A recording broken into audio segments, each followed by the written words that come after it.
Stacy-Ann Sinclair. I'm the CTO and co-founder of CodeReg. CodeReg is an early-stage RegTech startup. We codify financial legislation into machine executable versions of themselves, giving our clients real-time insight and risk identification. So as we know, regulation is quite natural language intensive or based. It's written in natural language. So we take that natural language, we codify it, and we're trying to create a regulatory life cycle where regulation can talk directly to systems, alleviating the stress that we have on the people process and the ambiguity and the interpretation issues, which still remain, and it is a challenge, and we can definitely talk about some of that if you like. But I guess I can go back a little bit further. Let's go back a few years before this all started, I guess, when the seed was planted. So my background is very technical. It's always been technical, so I apologize if there's anything a little bit too, out there. Accept my apologies. I tend to go into jargon sometimes and start explaining things. So just stare at me and give me like a little squint, and I'll get out of it. So I was born in Jamaica. I grew up in Jamaica. This was over maybe 20 years ago. I was sitting in class one day, and this was a thing that stayed with me for a very long time. There was a teacher standing there, and she was telling us about how technology was going to change the job landscape. This was a very fascinating discussion for me.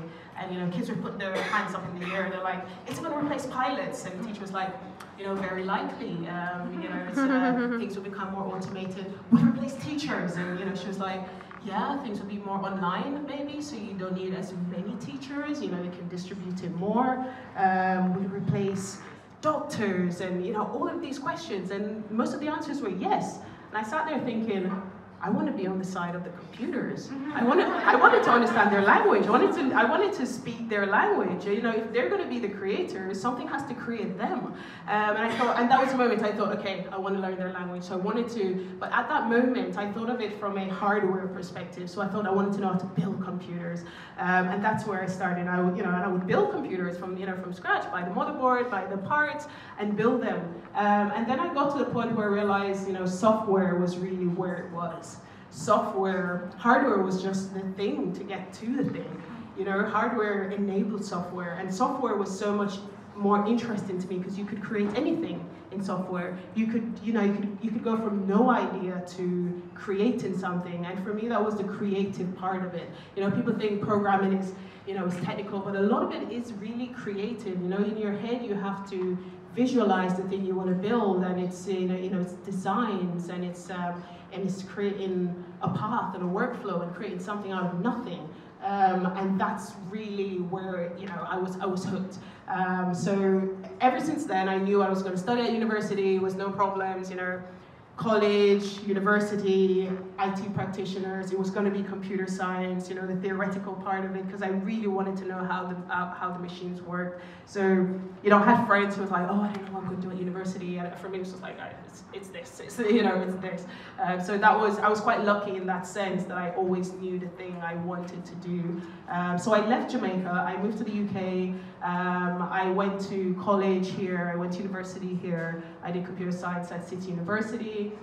When I left university, I really wanted to get a feel of what I wanted to do. So I did an internship with a small technology firm, which I quite liked. I was building software for them.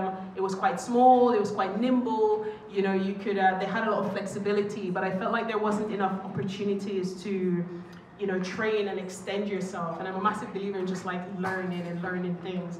And I also wanted to give a fair shot. So I also did an internship with UBS at the time, the investment bank. And just the comparison blew me away. They had a lot of money to invest in talent, so furthering yourself. the vast amount of people that was there, like their backgrounds. So for me, I did both, and then I decided to go down the investment banking route because it just fascinated me way more. So I then spent the next 10 years in the IB. I worked for UBS, I worked for Barclays Capital, I worked for Merrill Lynch, Bank of America Merrill Lynch, and it was all due to the tech. Like that's the thing that catches me all the time. You know, is it technically challenging? And if it can entice or challenge me enough, it's enough of a hook. So I moved to whilst I was at UBS, I worked on a road trader detection system using fuzzy logic and genetic algorithms, and that was to figure out road traders essentially, are they doing something dodgy? So it was analyzing their data, analyzing their trading behavior to say, is this something we need to look at? And at the time, this was in 2008, so it was quite relevant. There were a few road trading stories, and Societe Generale lost billions, and UBS lost billions, where it was at the time, and they had invested a lot in solving this problem.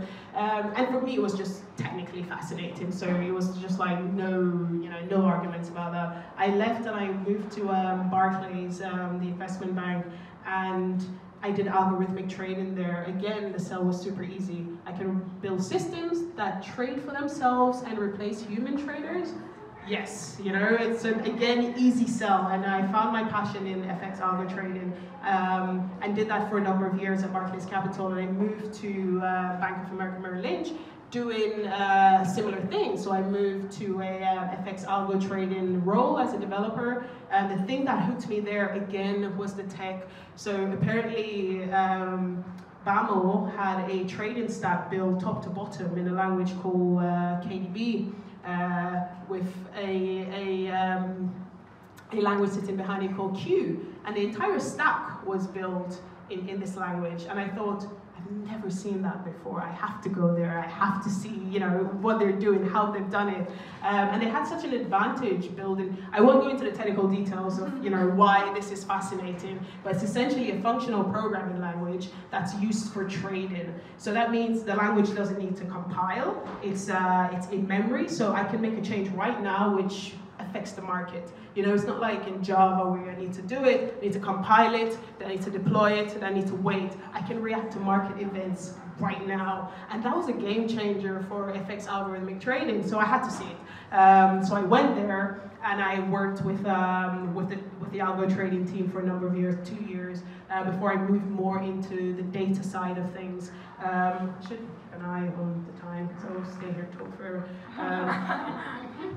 Yeah, so I moved more on the data side of things, and data was massively important to the bank at the time, right? They wanted to make more data-driven decisions. They wanted to be more predictive. So data was massive. It was becoming this super important thing. So I started working more on the data platform. So I joined a team, and we started running the global data platform team. I ended up leading a team to deliver MiFID. I'm sure most of you, let's not dwell on MiFID for too long, but MiFID was a thing. And after delivering MiFID on Jan 3rd, 2008, I resigned to to start something new. It wasn't because of MiFID. It wasn't because of MiFID, I promise you.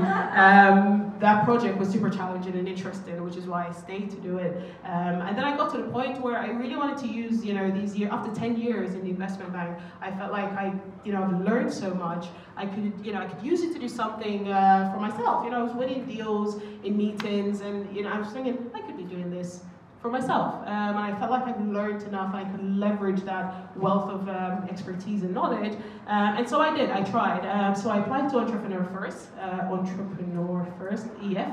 EF is a company builder. They invest in deep tech startups, and they're very much founders first.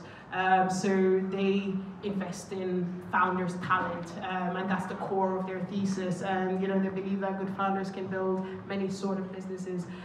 So I met my co-founder at EF, Sam, and together we pitched CodeReg. I think we shared a passion on distributed ledger tech. We're going long on it, but we felt like It's not quite at the stage where it's ready to service the clients we wanted to serve. So it's very much a research arm for us, but it's very much a strong passion, instinct, and love for where we think it's going. But we landed on executable regulation. We pitched that to EF, and they became our first investors. So that's the story of CodeReg. So, you know, we're at the point now where we're trying to grow the business.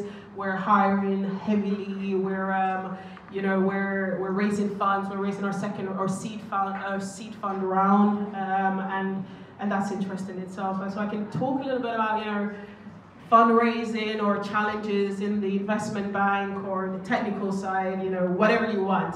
So I will open up the floor now to questions. There might be a whole bunch of stuff I haven't mentioned, but I think we don't want to keep you on your feet for too much.